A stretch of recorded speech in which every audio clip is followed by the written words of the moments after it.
fok között alakul a legmagasabb nappali hőmérséklet. Köszi szépen. Szívesen. Elmondta az SMS számunkat? Igen. Mi? Nem, hanem kicsit lágy voltál most. Azért, mert stílusgyakorlat, hát ezt neked nem kell mondanom, hát van a Madárfészek című darab, amiben talán te is szerepeltél. Igen. Őrültőket rece az a cím. Ugyanaz, hát azért ez egy komoly kihívás, hogyha mondjuk más identitású embert kell alakítani, maradjunk ennyiben. Nagyon óvatosan kell vele, mert ez az ízlés határán úgy táncol. Nagyon, nehogy aztán túllépjünk. Igen, nehogy túllépjél. Tehát ezek nagyon-nagyon, nagyon nehezek. Na, a következő telefonbetyárban egy nagyon kellemes fiatalember írt, nem olyan sokat, azt hiszem, hogy 5-6 oldalt e-mailben. Ez egy picit sok leírásban, de nem baj, így is kihámoztuk belőle, amit szerettünk volna, és arra kért, hogy hívjam fel a barátnőit, akivel a 7. évet tapossák pont ma. Úgyhogy szerintem indítsuk el. Igen, a barátnőről azt érdemes tudni, hogy aerobik oktató, fitness edző. Én pedig úgy gondolom, hogy nagyon jó lenne nekem egy kis fitness. Személyi tréner. Igen. Csak most, csak a 89.5 Music FM-en. Betyárkodik Harsányi Levente. És hallgasd ezt te. Én? Halló? Akarom mondani, te. Halló, szia. Szia. Tessék, Boglárka. Szia, Péter vagyok. Bogi? Igen, Bogi vagyok. Szia, Borovics Péter vagyok. Azért hívlak, mert olvastam a blogodat, és az én kedvesem ismeri a freestyleres János, tudod? Igen. És hát így eljutottunk. Innen tudom a számodnára, hogy nem zavarlak most? Nem zavart, mondd. Szia. Azért hívlak, mert egy nagy álmom lenne, hogy szeretném még idén megtanulni valahogy a spárgát. Én nem vagyok annyira rugalmas, bár ráérek egy héten 3-szor is, de hogy szeretném ezt valahogy a spárgát megtanulni, mert annyira szeretné az én szerelmem, hogy én tudjak spárgázni, és téged, mint személyi edzőt hívtalak ezért, hogy ha megoldható, ha tudnál engem külön vállalni, csak erre külön, hogy a spárgát valahogy az idén még le tudjam tenni, vagy hogy meg tudjam csinálni. Gondolom előbb egy angol spárga, az a könnyebb? Az a helyzet, igen, ezzel én foglalkozom, de most nem tudok sajnos vállalni ezzel kapcsolatban munkát. Nem ma én se érek rá, hanem valamikor, vagy legalább 1 hónap, vagy az elejét, hogy elkezdjük, mert nagyon szimpatikus egyébként, amit írsz, ne a kifogásokat keresd, ugye? Ezt is igen. Mondod, és az én párom... Igen, nagyon örülök, hogy elhatároztad magad, úgyhogy sok sikert tudok neked kapcsolatokat adni, személyedzőket ajánlani. Most nekem sajnos nem fér bele az időmbe, hanem haragszol meg. Én nem haragszom, csak a Jenő, a párom, a szerelmem lesz esetleg Durci, de ha van olyan, aki engem elvállal, akkor nagyon szívesen örülnék neki, ha segítenél, vagy valami tipped nincs, nem lehet ezt otthon is nekem elkezdeni. Elkezdtem most, megmondom, googolni olyan cuki, de úgy szóval elfáradtam, és hát a spárga nem megy. Az az igazság. Igen, megértem.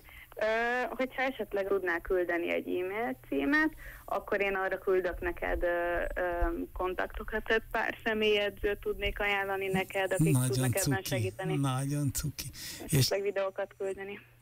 De hogy nem kell ehhez külön személyedző, mert megmondom őszintén, hogy hát szóval, hogy én nem szívesen találkoznék úgy nagy nyilvánosan többiekkel, azért szeretném, ha csak úgy engem edzene. Megértem. Ha fiú, az se baj, ha fiú, megmondom neked őszintén, de lehet lány is, de inkább fiú legyen, csak a Jenő meg ne tudja.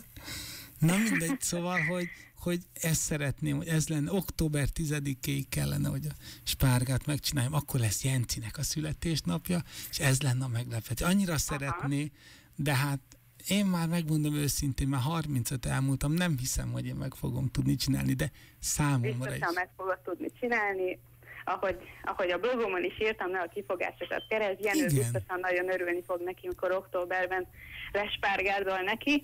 Hát én annyiban tudok segíteni, hogy tudok neked edzőt ajánlani. De most ne legyél én, mert kicsit ezt most úgy érzem, hogy te csak ugyan lenézően mondtad, hogy biztos, hogy fog sikerülni. Nem, én abszolút motiválóan próbáltam mondani neked. Júj, nagyon szeretném én is. De hogyha valaki, ha nem te, akkor van egy olyan fiú ismerősöd, aki esetleg tudna?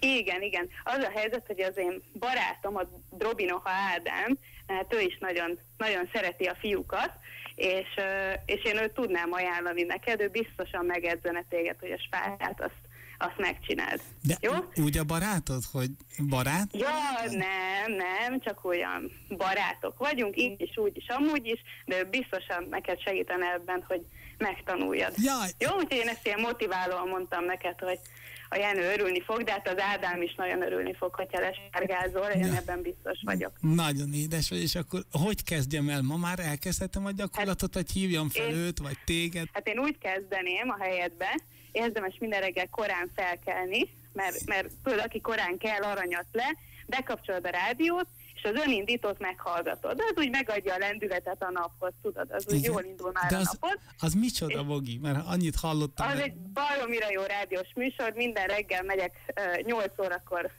munkába, autóval, és én azt hallgatom. És ez nekem annyi energiát ad, hogy én minden délután tudok tőle edzeni. Meg örülök, hogy miket mondasz, és ez milyen műsor? Egy informális, vagy szórakoztató, vagy miről szól? Szórakoztató nagyon, és van benne egy nagyon cuki pasi, tényleg a Harsányi Levent, én ezt nagyon szeretem, neked is biztos, hogy tetszem, és én úgy tudom, hogy a Levente is nyitott olyasmi dolgokra, mint amire te itt most hajlandóságot mutatsz.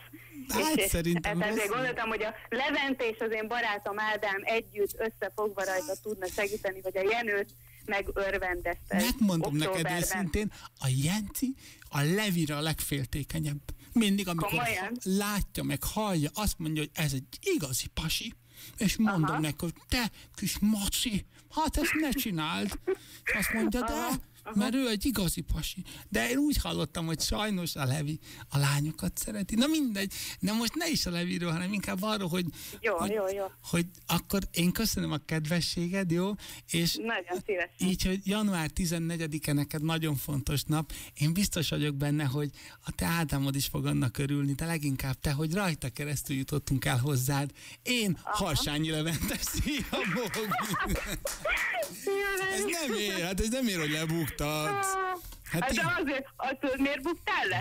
Baromira jól csináltad, mert én minden reggel hallgatlak téged, mert én megyek dolgozni minden reggel iskolába, én egy tanár vagyok, és minden reggel ugye nekem 8:15-re be kell érni, és pont mindig az átverést hallgatom reggel, és imádom, és mindig szakadok a röhögéstől, és most ez annyira nem is tudom, milyen vicces sztori volt, hogy nehezen hittem el, és akkor egyszer csak így leesett, hogy tuti, hogy az Ádám, mert 7 éves évforduló, és ő ilyen agyament, úgyhogy ez nagyon jó volt. Így volt, az Ádi találta ki, úgyhogy nektek sok boldogságot kívánunk, mert a 7. évben vagytok, és ez nagyon kemény. Vagy idén szétváltok, és soha többet nem találkoztok, vagy lehet, hogy egy olyan fantasztikus kapcsolatotok lesz, mint nekem és Jencinek.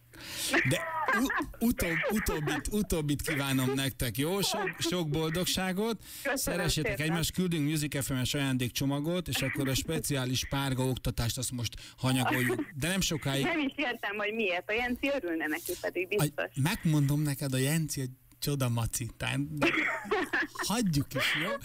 Menjünk tovább. Neked jó oktatásokat, óvatosan ebben a nagy havazásban, jó? Köszönöm szépen. Puszi nektek. Örülök, hogy hívtál. Puszi, Én is örültem. Szia, Bogi, hello! Yeah.